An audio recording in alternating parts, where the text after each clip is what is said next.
Lepa je naša gorenjska dežela. Imamo navado reči samim sebi, prijateljem, tujcem in pri tem nas kanec zadovoljivo bahaškega ponosa upravičeno greje. Vemo, da govorimo resnico. Za pest zemlje, a polno prgišče lepega, ki pa ga premalo poznamo. In prav zato oddaje Gorenjske televizije predstavljamo vam krajevno skupnost, da bolje spoznamo utrip gorenjskega življenja tam, kjer je njegova zibelka, v krajevni skupnosti. Oddaja Gorenjske televizije predstavljamo vam krajevno skupnost, pripoveduje in prikazuje lepote in življenje gorenjskih krajev. Čemu? Mar je potrebno še koga prepričevati o tem, kar vsi vemo? Seveda je potrebno, nas same. Skozi oddaje o gorenjskih krajevnih skupnostih se lahko sami prepričamo, spoznamo in doživimo zaklade, ki sta jih v stoletjih ustvarila za nas, danes pa jih za zanamce ohranjata in ustvarjata nove gorenjska narava in gorenjski človek. Poznati in spoznati vse to bogastvo pomeni biti sam bogat. K temu ne pripomore z vednostjo o vsem, kar je na gorenjskih tleh vredno, tudi ta oddaja Gorenjske televizije. Predstavljamo vam krajevno skupnost. Spoštovane gledalke, spoštovani gledalci, danes vas bomo popeljali v kraje, ki jih bolj poznamo kot Kekčeva dežela. Saj veste, dolina Pišnice, pa Kosobrin, Bedanec, Kekec, Rožle in njegova tovarišija, točno v Kranjski gori smo, kjer je pravzaprav pravljični svet našega alpskega sveta, kjer so svoj čas nastajale legende, pravljice, ki še danes krožijo med ljudmi. Vendar ljudje v Kranjski gori živijo svoje resnično vsakodnevno življenje, spopadajo se s tem življenjem, kakor kdo ve in zna. Vendar kaže, da se vse stvari le obračajo na bolje. Marsikaj od tega bomo zvedeli v nocojšnji oddaji, prav gotovo pa v razgovoru s podpredsednico krajevne skupnosti Kranjska gora, gospo Tanjo Žerjav Svetlin. Gospa podpredsednica, najprej tisto banalno vprašanje, ki ga vedno zastavljam, ko snemamo tole oddajo, predstavljamo krajevna skupnost, osebna izkaznica Kranjske gore. Koliko je velika krajevna skupnost, koliko duš šteje? Naša krajevna skupnost obsega 12.000 hektarov in to v krajih Podkoren, Kranjska gora, Log, Martuljk in Srednji Vrh. Prebivalcev je 2700, od tega jih je največ v Kranjski gori, to je 1600. Najmanjši kraj pa je Srednji Vrh, ki šteje 39 prebivalcev. V glavnem se ukvarjajo ljudje z dejavnostmi, ki so povezane s turizmom. To je, mislite, način njihovega preživljanja, njihovega dela? Ja, način njihovega preživljanja je v glavnem stvarmi, ki so povezane v turizmu. 11 hotelov zaposluje naše ljudi, potem je 18 penzionov, kjer so tudi privatni penzioni, privatni samozaposlevalci. Potem je 40 gostiln in okrepčevalnic in razne storitvene dejavnosti, ki so vezane na turizem. To se pravi, da se po vaših besedah sodeč zelo malo ljudi vozi drugam v službo? Vedno manj, nekaj se jih še vozi na Jesenice, zmeraj manj se jih vozi v Avstrijo in Italijo, tako da se je večina prebivalstva že zaposlenih v naši občini. Prav tako se pa še kar nekaj prebivalcev preživlja s kmetijstvom, ker živi še 57 kmetij, od tega je pa najmočnejša kraj Podkoren, kjer je še 19 kmetij. Pa je to kmetijstvo takšno, da se prav preživljajo z njim ali je kmetijstvo dopolnilna dejavnost? V večini primerov je to dopolnilna dejavnost, je pa še nekaj kmetij, ki živijo prav od kmetijstva. Teh je bolj malo, ampak še živijo. Kaj pa zgodovina Kranjske Gore, če poseževa malce nazaj? Kranjska Gora ima tradicijo. V uvodu sem sicer omenil nastanek vseh teh legend in pravljic, ki so se rojevale v tem čudovitem svetu Kranjske Gore, vendar zgodovina je tudi drugačna, narekovalo jo je življenje samo. Ja, prav turistično društvo bo čez nekaj let praznovalo 100-letnico.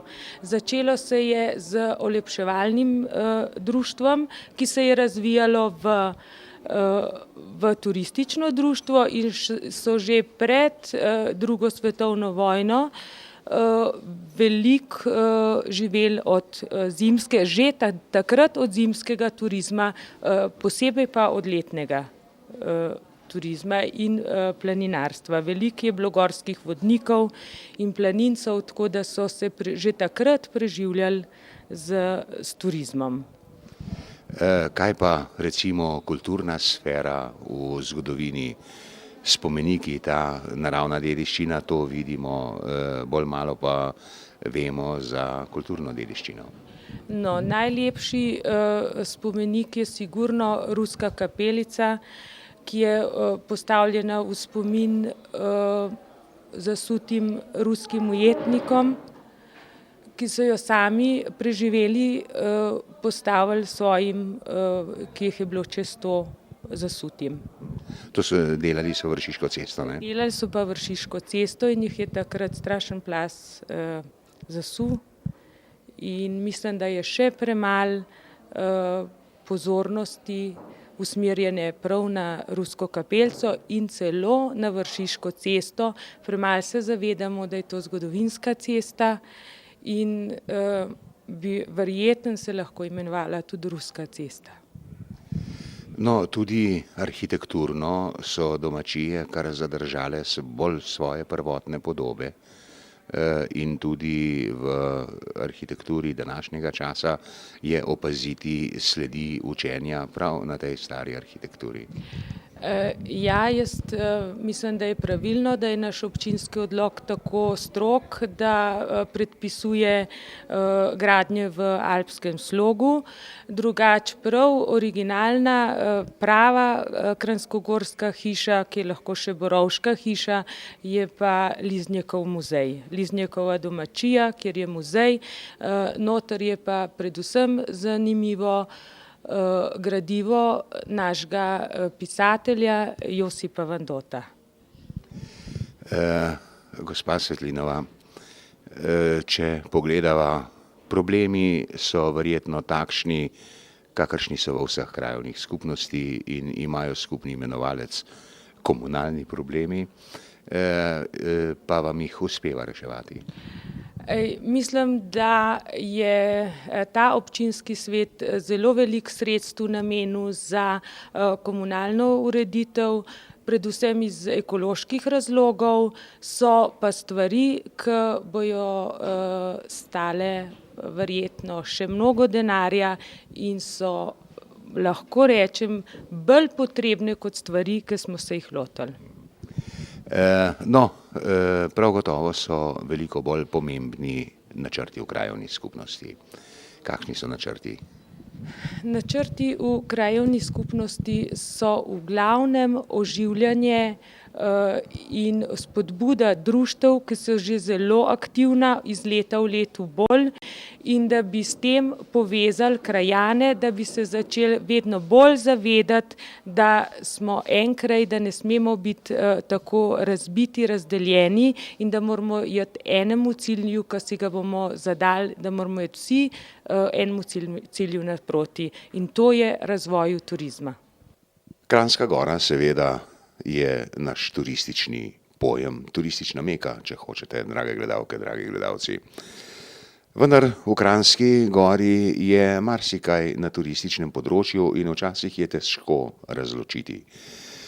Prav gotovo je najstarejše hotelsko-turistično podjetje Gorenjka. In prav zaradi tega smo obiskali direktorico tega kranjskogorskega turističnega velikana, če lahko tako rečem, gospo Marjano Novak. Gospa direktorica, Gorenjka, dve Gorenjki na Gorenjskem. Gre za kakšno krovno zadevo ali sta to dva različna pojma?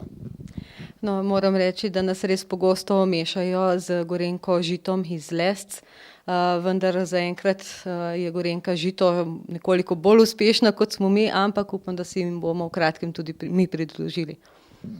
No, ko govorite o uspešnosti, prišli ste v času, ko ste prevzeli zelo težko dediščino. Podjetje je bilo v sanaciji. Kako se je razvila ta sanacija? Ali je to zdaj namik na uspešnost, da je bila uspešna? No, jaz sem prišla novembra leta 1999, se pravi, zdaj teče 3. leto, kar sem tukaj.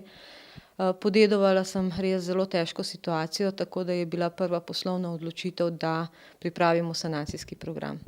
In prvo leto sanacijskega programa je bilo izredno težko, tako za podjetje kot za zaposlene v njem.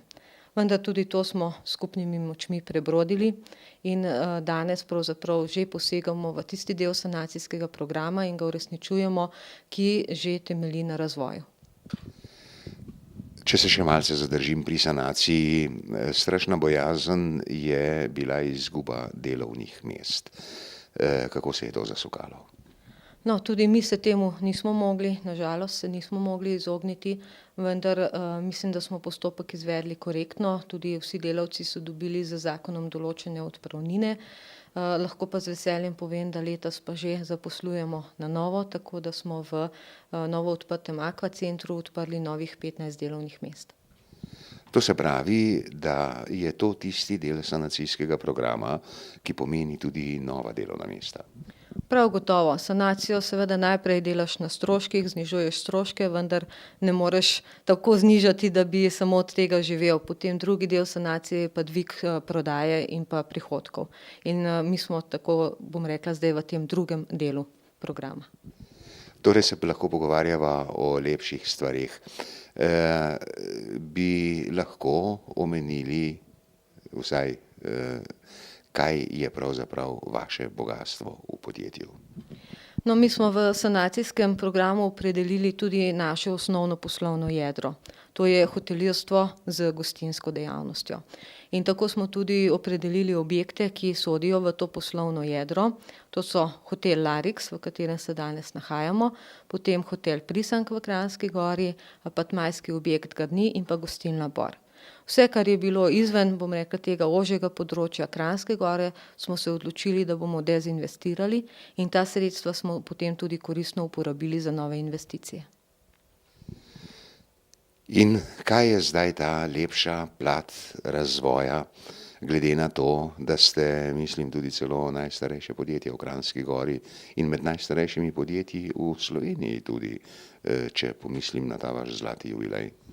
Tako je, Gorenjka letos praznuje 50 let svojega obstoja in prav veseli smo, da smo lahko ravno 50-letnico obeležili z pravimi delovnimi zmagami, da tako rečem. Že decembra lani smo predali namenu popolnoma obnovljen objekt, apartmajski objekt Garni. To je bila investicijska vrednost približno 360-370 milijonov slovenskih tolarjev.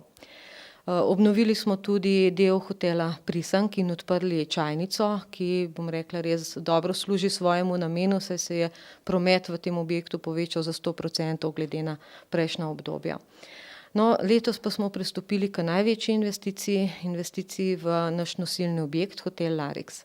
Ta investicija je posegala pravzaprav na vsa področja.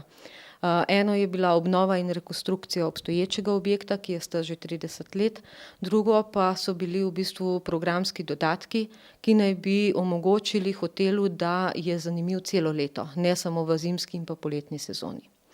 Tako smo 30.6. predali namenu 47 generalno obnovljenih hotelskih sob na nivoju 4 zvezdic.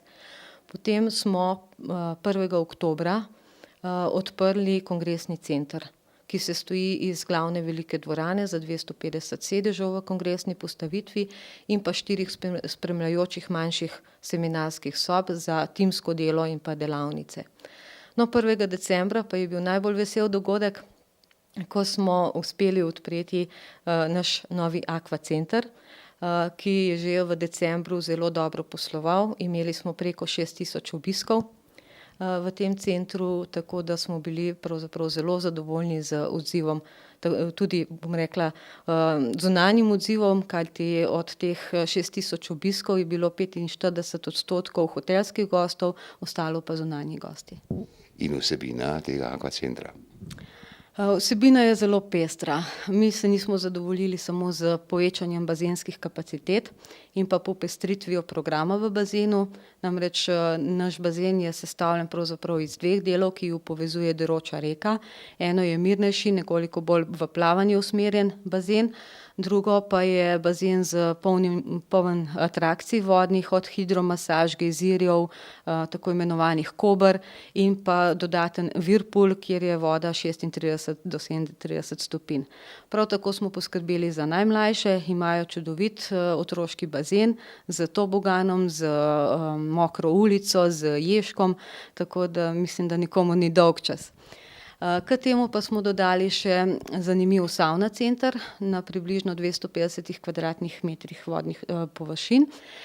Tu srečamo turško, finsko, infrardečo savno, imamo tudi ohlajevalni bazen. Hkrati pa bomo pričeli tudi z programom vrtinčenja zraka v eni izmed finskih savan. Poleg tega pa smo posegli še na tretje področje, to je pa tako imenovani Vita center. Vita pomeni življenje in lahko si predstavljamo, da tu poskrbijo za vas od, bom rekla, glave do peta. Skratka, kozmetika, pedikura, manikura, masaže, razne, kitajska, refleksna masaža akupunkturnih točk, potem magnetoterapija, potem presoterapija, skratka vse za zdravo in lepo telo. To je zdaj tisto novo v HTP Gorenjka. Tako je, to je sveže, to je novo, to je od 1. decembra lanskega leta. So načrti poslovna skrivnost ali lahko izvemo, kaj nas še lepega čaka? No, mi svojega razvoja prav gotovo še nismo končali. V zimski ponudbi ostajamo z našo smučarsko šolo, dodali pa smo novo drsališče. To je sploh novost v Kranjski Gori, po dolgih letih se lahko pohvalimo z drsališčem tukaj za hotelom Larix in mislim, da smo naleteli na zelo pozitivne odzive. Za letošnje leto pričakujemo, da bomo izvedli drugo fazo investicije, in sicer prenova ostalih 67 sob in pa prenova restavracije hotelske ter pa recepcije. Prihodnje leto pa upajmo, da nam bo uspelo zastaviti novo investicijo v hotel Prisank. Zlasti lokalne turistične organizacije, ki naj bi popeljale ta naš slovenski turistični voz lepšim časom nasproti. Ena od teh lokalnih turističnih organizacij, ljubkovalno popularnih LTO, je tudi seveda v Kranjski Gori. In vodja vsega tega, vršilka dolžnosti direktorice, gospa Klavdija Gomboc. Gospa direktorica, kaj bi lahko rekli o uveljavitvi LTO-ja v Kranjski Gori? Ja, občina Kranjska Gora je bila v bistvu prva, ki je leta 1997 ustanovila takratni Zavod za promocijo in razvoj turizma. Sedaj smo se preimenovali v lokalno turistično organizacijo in v bistvu tudi prva pridobila status zaokroženega turističnega območja v Sloveniji. V bistvu lokalna turistična organizacija nekako povezuje tako javni in zasebni sektor, promovira in trži celovito turistično ponudbo celotne doline, to je zelo pomembno, od Rateč pa do Mojstrane, v bistvu celotno občino Kranjska Gora. In kako se odzivajo ti velikani, ta hotelska podjetja in tako naprej, kako se vključujejo? V okviru LTO-ja uspešno v bistvu deluje sekcija hotelirjev in žičničarjev, tako da skupaj s hotelirji pripravljamo skupen program dela lokalne turistične organizacije, v bistvu vse akcije, vse predstavitve na svetovnih sejmah in pa tudi na borzah, vse lastne predstavitve, tako da rečem, da smo v bistvu, ta sekcija je ena izmed najuspešnejših v Sloveniji, je pa seveda to proces in v bistvu rezultat 4-letnega dela. Sedanje stanje, ste zadovoljni z njim? Vsekakor ne, je pa dejstvo, da bi bilo lahko še veliko slabše. Smo tudi prva lokalna turistična organizacija, ki je v bistvu svojo dejavnost preselila v skupne prostore s turističnim društvom Kranjska Gora, ki za nas opravlja informacijsko dejavnost in lahko rečem, da delamo dokaj uspešno. In kaj je tisto, kar je vzrok vašega nezadovoljstva? Seveda se v turizmu da veliko stvari še izboljšati. Pomembno je, da tisti gostje, ki prihajajo v Kranjsko Goro, ki jih mi v bistvu v Kranjsko Goro pripeljemo, da iz kraja odhajajo tudi zadovoljni. To pa je v bistvu na vseh tistih, ki delajo v turizmu, od natakarjev, receptorjev, kuharjev do komunale, trgovcev, v bistvu tistih, ki so v vsakodnevnem stiku s turisti in gosti in tukaj nas čaka še veliko dela. Torej, s tem ste namignili na element izobraževanja, kontinuiranega izobraževanja. Tako, izobraževanje v turizmu je zelo pomembno in vsi se moramo zavedati, da bojo gostje v Kranjsko Goro oziroma v Slovenijo prišli samo, če bodo z našimi storitvami in pa s komunikacijo do njih tudi zadovoljni. Torej, vaš temeljni načrt razvoja je prav na tem? Vsekakor na čim boljšem povezovanju tako javnega kot zasebnega sektorja in pa veliko pozornosti bomo v prihodnosti morali nameniti izobraževanju vseh kadrov od najnižje lestvice, ki so zaposleni, pa do najvišjih.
V rekreacijsko-turističnem centru v Kranjski Gori smo. Gre za podjetje, ki seveda naredi verjetno največ veselja obiskovalcem. Predsednik uprave te družbe je gospod Anton Šteblaj, moj naslednji sogovornik. Gospod Šteblaj, bo držalo to o veselju in širokem auditoriju? Ja, jaz mislim, da na vsak način, ker v končni fazi Kranjska Gora vsako leto ob normalni sezoni sicer nekje gosti okrog 183 tisoč obiskovalcev, a ne, in to je že kar številka, ki nekaj pomeni. In če se obiskovalci oziroma smučarji v takem številu vračajo v Kranjsko goro, to pomeni, da se imajo lepo. In s čim vse razpolaga vaš center v dobro teh obiskovalcev, zadovoljnih obiskovalcev? Ja, družba nekje ima v svojem upravljanju okrog 125 hektarov smučišč, od tega jih je zdaj že več kot 60 hektarov praktično opremljenih za izdelavo kompaktnega snega. Tako da pravzaprav ne bi bili več toliko odvisni od naravnih pogojev. Recimo letošnja smučarija ocenjujem, da je zelo dobra, količine snega so primerne, vendar dejansko vsi smučarji ta trenutek smučajo na kompaktnem snegu. Naravnega snega praktično ni. To z drugimi besedami pove, da je družba vložila ogromna sredstva za sisteme zasneževanja in samo na ta način pravzaprav lahko tudi ob izpadu naravnega snega obiskovalcem omogoči prijetno smuka. No, seveda na teh mnogih hektarjih pomeni tudi žičnice so in povezanost teh smučišč. Ja, poglejte, to se pravi, mi smo verjetno najbolj ponosni na našo novo štirisedežnico, ki smo jo zagnali prejšnjo sezono. To je resnično moderna naprava z veliko kapaciteto, 2500 do 2800 smučarjev v eni uri jih pripelje. Imamo še nekaj starejših enosedežnic, predvsem so pa vlečnice. Tako da naša kapaciteta zdaj predstavlja že kar nekje 18.500 smučarjev na uro. Kot posebna dodatna ponudba našega smučišča je pa na vsak način nočna smuka, ki tudi pravzaprav nekje se kot dodatna ponudba smučišča pojavlja prejšnjo sezono in to ob novi štiricedi, to se pravi ob Dolenčevem rutu v dolžini cirka 1400 metrov, ki dejansko v večernih urah predstavlja res poseben užitek. In kakšni so načrti? Ja, veste, načrtov je veliko, a ne, to se pravi, na vsak način bo potrebno v Podkorenu na tekmovalnem delu poligona postaviti slej ko prej novo sedežnico, namreč pogoji FIS tekmovanja za svetovni pokal so zahtevni in ukolikor tega projekta ne bomo speljali, je pod velikim vprašanjem sploh še tekma svetovnega pokala pod Vitrancem. Vendar mi projekte pripravljamo, vendar to so veliki zalogaji, vsi taki projekti grejo v stotine milijonov in družba kot taka sama tega sigurno ne bo zmogla. Tako da bo verjetno, glede na to, da to ni samo nekje nujnost žičnic kot takih, ampak da je to pravzaprav povezano s širšim družbenim okoljem. V končni fazi je tudi promocija Kranjske gore, promocija Slovenije, tako da računamo, da bomo našli nek skupen kontekst oziroma skupni jezik in tudi te stvari sfinancirali. Sama družba kot takih pa sigurno ne bo. Gozdovi okrog Kranjske gore in pa seveda nekdaj večina lesenih hiš je prav gotovo narekovalo, da so tu doma tudi gasilci. In seveda tradicija je pravzaprav kar že dolgoletna in nekaj več bomo izvedeli v pogovoru s pomočnikom poveljnika prostovoljnega gasilskega društva v Kranjski gori, z gospodom Janezom Pristavcem. Gospod Pristavec, to ni edino društvo v krajevni skupnosti. Ja, res je. V naši krajevni skupnosti delujejo 3 društva. To je v Gozd Martuljku in v Podkorenu, sta 2 društva prve kategorije. Naše je pa tudi osrednje občinsko društvo, je pa 3. kategorije. Je staro društvo oziroma so ostala tudi stara društva? Naše je najstarejše med temi 3. Ravno letos bomo praznovali 110-letnico obstoja in ob tej priliki bomo tudi priredili veselico in proslavo, prikazali bomo naše delovanje, kako gasimo opremo, tudi od občine bomo letos dobili nov avto, so nam kupili Scania s 4-kolesnim pogonom, to je kar velika investicija. No, če se ustavimo malce pri vaši dejavnosti, prav gotovo je vaše društvo kot osrednje društvo najbolj razvejano, izprašano in tako naprej. Je to močno društvo glede na število članstva, glede na število izprašanih gasilcev, glede na dejavnost? Ja, v našem društvu je nekaj več kot 45 članov moških, potem je 23 žensk, pa okoli 40 otrok. Večina, se pravi ženske in moški, se pravi teh 60 ljudi, so pa vsi izprašeni gasilci. Ja. Tekmujete tudi s svojimi člani? Tudi tekmujemo, dosegamo dosti lepe rezultate, pa vsako leto, tudi skoraj vsako leto sodelujemo tudi na tekmovanju 3 dežel, ki je organizirano pač občina Trbiž, Podklošter in pa Kranjska Gora. In s čim se največ ukvarjate? Je to veliko požarov, gozdnih požarov morda? V bistvu ime gasilec sploh ni več tisto pravo ime, ne? Zato se nam tudi zdaj nadeli zraven še gasilec reševalec. Sami požari ne predstavljajo niti polovico naših intervencij. Tako da zadnje čase nas kličejo tudi za, če je treba odstraniti ose, če je treba voda zapreti, če je treba vodo izčrpati, če zmanjka vode. Zdaj okoli novega leta smo kar dosti vodo vozili, ker je nekaj je pešal ta hidrantno omrežje tukaj. Ogromno delamo tudi na usposabljanju naših članov, na preventivi, tako da smo v bistvu skozi pripravljeni posredovati. No, nekaj ste že omenili v načrtih v zvezi s samo 110-letnico. In kaj še razmišljate v smeri razvoja, v smeri bodočnosti?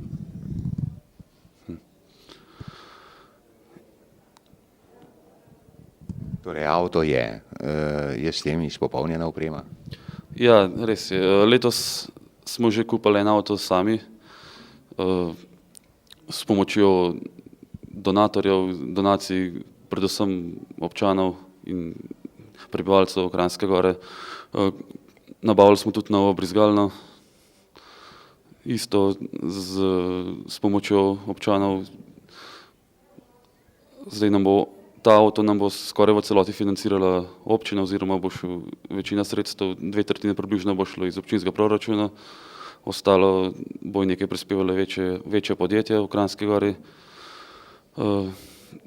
To bo v bistvu tudi vse, ker ni dolgo nazaj smo naredili nov prizidek gasilskemu domu v velikosti 150 kvadratnih metrov. Takole v osrčju Julijcev je razumljivo, da ima tu svoje mesto tudi gorska reševalna služba. Pravzaprav so to izredni reševalci v Kranjski Gori. Morda se boste spomnili, koliko požrtvovalnega dela so vložili in kaj vse so nosili na svojih plečih, ko se je zgodila katastrofa na plazu v Logu pod Mangartom. Dežurali so kar dolgo časa in pomagali reševalcem. Torej, to je ta gorska služba v Kranjski Gori, katere načelnik je gospod Janez Kunstelj. Gospod Kunstelj, kaj bi lahko rekli za vlogo gorske reševalne službe v Kranjski Gori? Ja, ima več pomenov, ne. En pomen je velik tudi glede turizma. Sigurno, da turizem lažje vabi goste v Kranjsko Goro, če ve, da ima v zaledju neko službo, ki deluje preventivno in kurativno, ne. Ni samo mi reševalci, ne, ponovadi nas takrat vidijo, kadar prenašamo iz gora poškodovane planince, alpiniste, ampak naše delo je še mogoče na drugem področju širše, to je preventiva. Na preventivnem področju preventiva nam precej več časa vzame, kot sama kurativa, ne.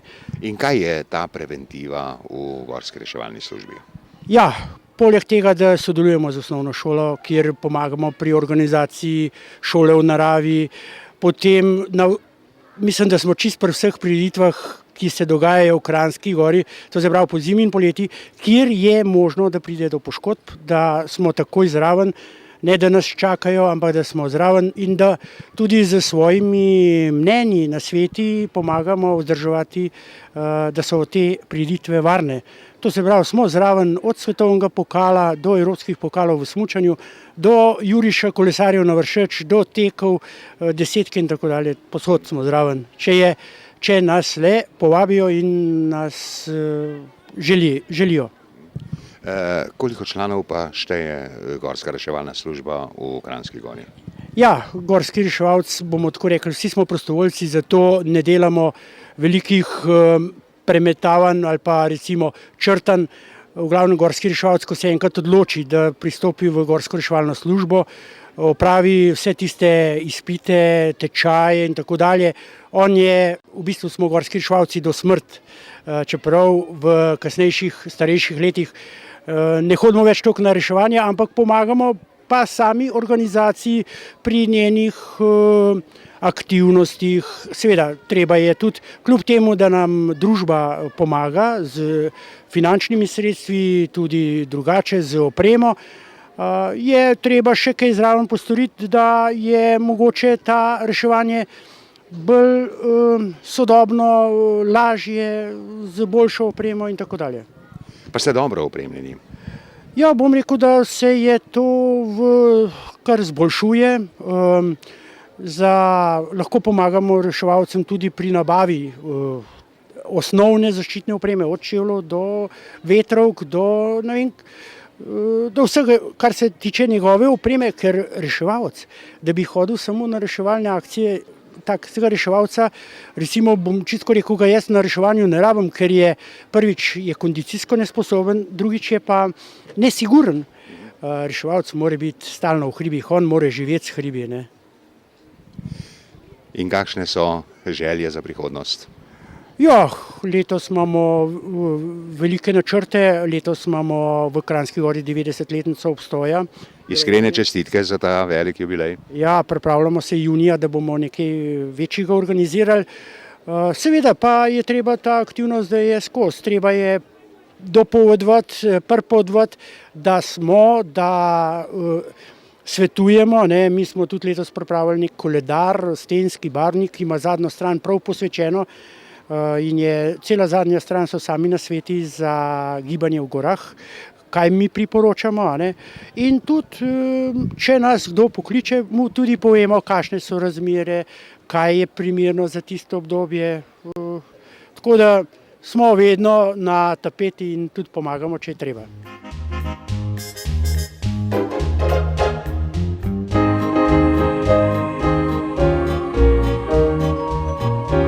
V prihodnji oddaji vas bomo popeljali v eno izmed tehle 100 krajevnih skupnosti na Gorenjskem.